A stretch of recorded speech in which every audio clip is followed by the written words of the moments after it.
Hello YouTube. In this training principle series video, we're talking synergy. If you watch my programming videos, you hear me talk a lot about synergizing the program, about how certain lifts go well together, but you might not understand the concept behind it. So I wanted to make it clear here because it's super important. If you're familiar with the term overarching concept, this is one of them. Synergy covers a lot of things. For example, the principles of carryover, the principles of specificity fall under the what you would call la houlette in my language of synergy. It's underneath it, right, on the pyramid. They're correlated with it because they are sub-products of it. So synergy can be used to think in globality about a program, about a practice, so that every single aspect works together. For example, working out is synergistic with muscle building. But you can go even deeper than that, of course, and that's the goal, in my opinion. That's the thing that a lot of people won't do. They don't dive deep enough. They stop their understanding at the basic concepts. They never push, and then they wonder why they are not progressing. Your body will not progress if the mind doesn't progress with it. Unlocking certain keys and opening some doors of understanding is going to unlock potential for your body. At least that's the way I think about things like this. So for synergy, when I look at a program, if I see a lift in the program, I need to see somewhere else lifts that are going to feed into that one. If you have a lift that's just standing by itself, I'm going to say that it's a bad choice. It shouldn't be in the program. I will make a video. Some people will say, well, it's to shock the muscle. I'll make a video this week, most likely in the hypertrophy series, about shocking the muscle. It's not a thing, right? Sending a movement pattern in your program that you never do is just a great way to never progress on it, potentially leads to injury, and is a waste of time. This is anti-synergistic. For example, I made a tutorial about front rack holds, and I clearly say in the tutorial, hey, if you don't do front squats, don't do this, it's stupid. The reason why is because it's anti-synergistic. Some lifts do not have any real benefit unless they are directly related with something else in the program.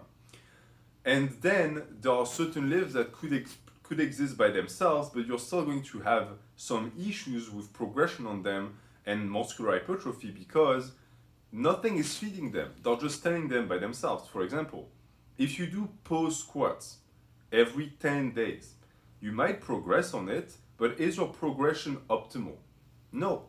Whereas if you did pose squats and heavy normal squats, that would be much better. Now you have two lifts that fit into each other, similar movement patterns with variations in the curve of difficulty of the lift with different weights, potentially different volume and intensities. Now that's conducive, right?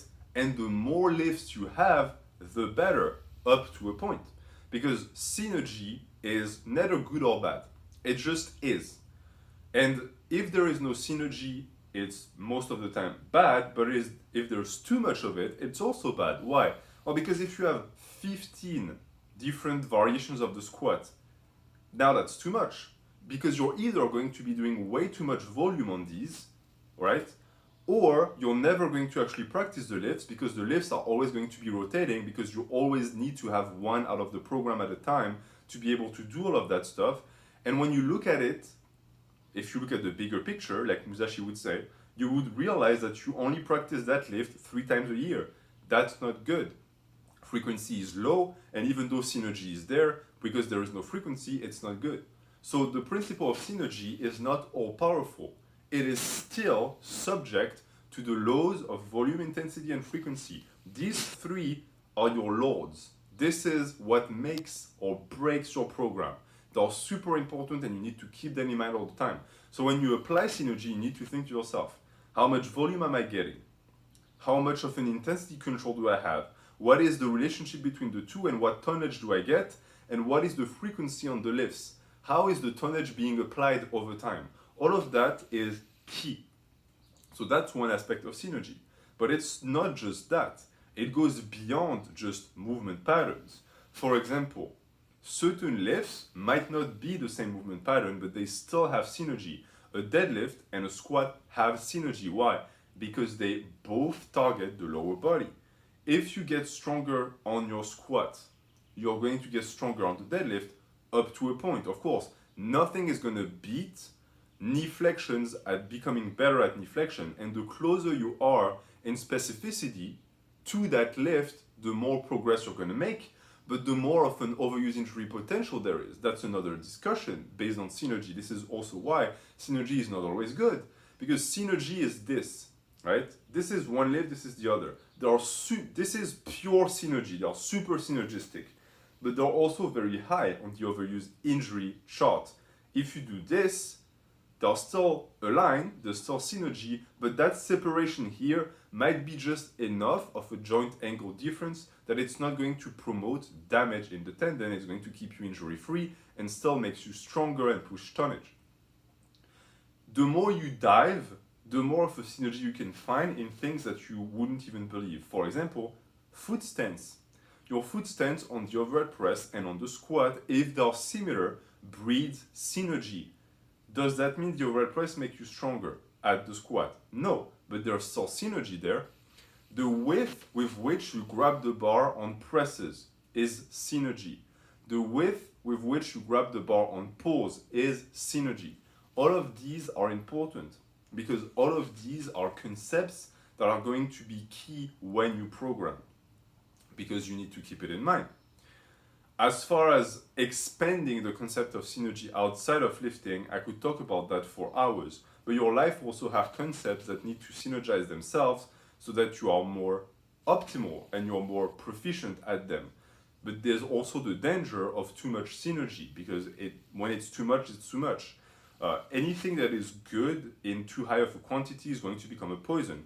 But this is not the topic at hand, and it doesn't really relate to training, and this is a training principle series video. So as far as synergy goes, as far as pure training goes, that's pretty much all I had to say. It's a concept that is not really discussed, but it's out there. Most people know about it, but it needed to be called and baptized in a way, because I'm going to start using it a lot more on the channel, right? I'm trying to introduce you to my word so I can start speaking to you with my language. So if you've watched this video all the way to the end, thank you so much. I hope it was interesting. Any question about synergy, let me know in the comments. And that's it. I'm very excited to hear about what you guys think, and I'll see you soon.